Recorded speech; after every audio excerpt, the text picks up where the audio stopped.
আসসালামু আলাইকুম সম্মানিত ভিউয়ার্স, আমি আপনাদেরকে দেখাবো ফালাক ফুডের হানিকম্বো। আমি অনেক দিন থেকেই মধু অর্ডার করতে চাইছিলাম, কারণ কোন ওয়েবসাইট থেকে নেব, কাদের কাছ থেকে নেব, এটি কনফিউশন করে করে অনেক চিন্তা ভাবনা করে আমি ফালাক ফুড থেকে হানিকম্বোটা অর্ডার করি।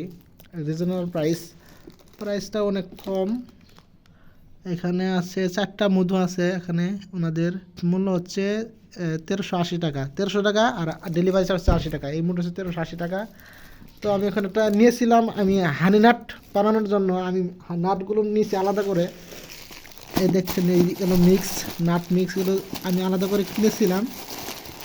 এখানে প্রায় 600 গ্রাম সব মিলিয়ে আছে, 11 থেকে 12টা আইটেম আছে। এগুলো প্রায় 600 গ্রাম আছে। তো আমি মূলত এই নাট মিক্সটা নাট এই মিক্সটা বানানোর জন্য মধু অর্ডার করা। তো আমি এখন দেখবো তাদের এই হানিকম্ব মধ্যে কী কী আছে এবং কীভাবে তারা দিছে। চলুন দেরি না করে বক্সটা খুলি।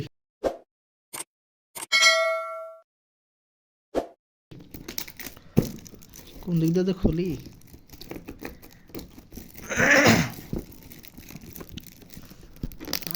দাম দিছি রে আমি।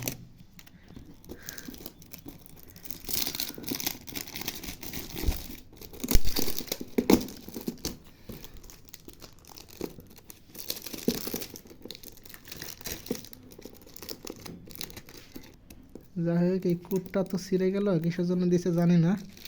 তো এই কোডটা আমি একটু ভিডিও করে রাখি। এই তো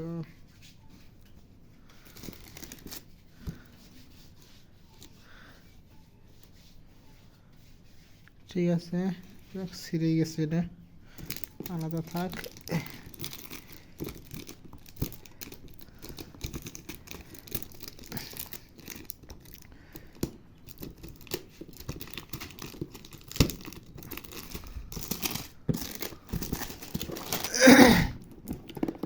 মধুগুলা যে কেমন হবে সেটাই দেখার বিষয় এখন।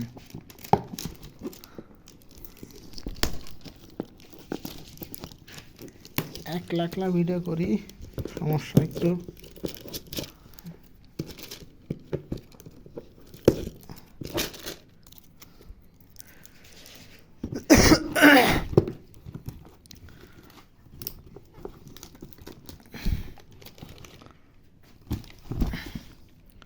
অবশেষে আমাদের সেই মধু, এটা হচ্ছে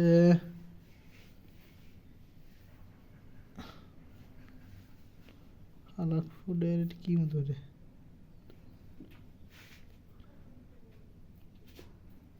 লিচু ফুলের মধু। এটা হচ্ছে লিচু ফুলের মধু, হাফ কেজি আছে। এটা এখানে থাক। এটা হচ্ছে সরিষা ফুলের মধু, দেখতে পাচ্ছেন। এটা আমি জানতাম যে সরিষা ফুলের মধু জমে যায়। আমি যেটা পেয়েছি এটা তরল নাই, এটাই জমাট বাঁধাই আছে। আপনারা দেখতে পাচ্ছেন মধু একেবারে জমে গেছে। এটার নামটা দেখি একটু। হ্যাঁ, সরিষা ফুলের মধু। এটা হচ্ছে সরিষা ফুলের মধু, 500 গ্রাম। এটা জমে গেছে, সমস্যা নাই। এরপরে দেখি এইটা। এটা হচ্ছে পাহাড়ি বন্য ফুলের মধু, হাফ কেজি। এখন এগুলা টেস্ট কেমন হবে সেটা আমি আপনাদেরকে জানাবো আর কি। এটা এখানে থাক। দিই আরেকটা কি আছে, আরেকটা আছে হচ্ছে কালোজিরা ফুলের মধু।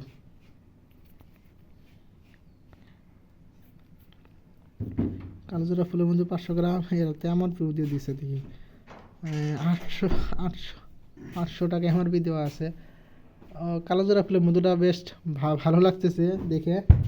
এরপরে এটা আছে পাহাড়ি ফুলের মধু, এটাও দেখে বেশ ভালোই মনে হচ্ছে।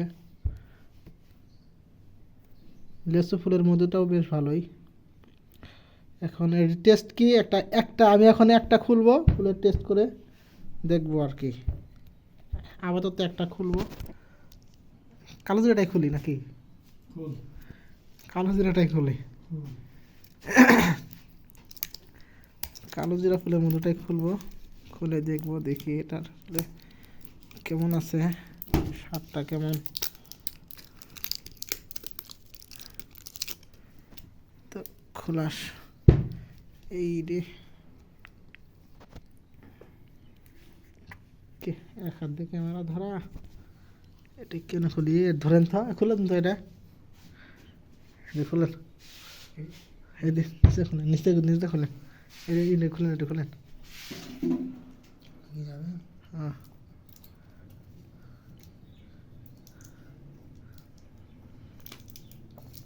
এই বাসা আসেন, এই বাসা আসেন, এই বাসা আসেন, খাই দেন একটু। গুড় সেন্ট আছে না? হ্যাঁ হ্যাঁ, এটা একটু গুড় সেন্ট, ঠিক আছে। এটা কালোজরা ফুলের মধুর একটা বৈশিষ্ট্য, আশা করি যে ভালো মধুই দিছে তারা। একটু খাই দেখি, ধরেন মোবাইল, আমি এদিকে আসেন, খাবেন না? খাবেন তো মোবাইল ধরেন দিই, ধরেন একটু খাই দেখি অবস্থা। ও মধু তো বেশ ভালোই মনে হচ্ছে। বিসমিল্লাহ।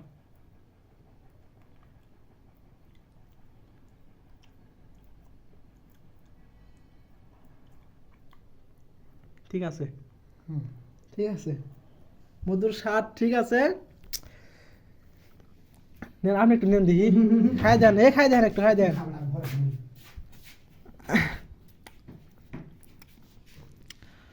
আলহামদুলিল্লাহ, মধু তো বেশ আমার কাছে ভালোই মনে হলো।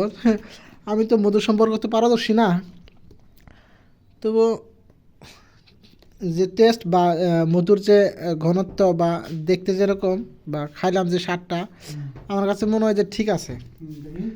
এখন আমাদের আরেক বড় ভাই, এনাকে একটু দিব, দেখি ইনি খায় দেখুক, ইনি কি বলে, একটু খায় দেখুক।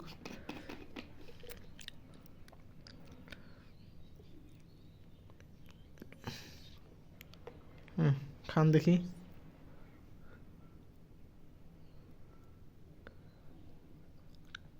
ঠিক আছে, ঠিক আছে। হ্যাঁ, ওনার রেজাল্টটাও পজিটিভ, উনি বলছে যে মোটামুটি ঠিক আছে। আশা করি ভালো আছে, ঠিক আছে। এই মধুটা জমা, কেউ মনে করবে না যে এটা সরিষা ফুলের মধুই বৈশিষ্ট্য। এটা আমি অনেক দেখছি, ইউটিউবেও অনেকে মানে ভিডিও দেখছি, এরপরে অনেক ঘাটাঘাটি করছি, প্রত্যেকেই বলছে যে সরিষা ফুলের মধু জমে যায়। এটা গ্লুকোজ আর ফ্রুক্টোজের পরিমাণ বেশি থাকার কারণে এই সরিষা ফুলের মধুটা জমে যায়। তো এটা নিয়ে আমার কোনো অভিযোগ নেই। যাই হোক, এই আর বাকি দুইটা যে থাকলো, এই দুইটা আমি পরবর্তীতে যখন খুলবো তখন আপনাদেরকে দেখাবো ইনশাল্লাহ। আর এই যে মিক্স, আমি আজকে এটা বানাবো না, অন্য সময় বানাবো। তো বানানোর সময় ওই ভিডিওটাও আমি ইনশাল্লাহ আপনাদেরকে দেবো ইনশাল্লাহ। তো সাথে থাকবেন। ধন্যবাদ সবাইকে, ভিডিওটি এই পর্যন্তই। আসসালামু আলাইকুম।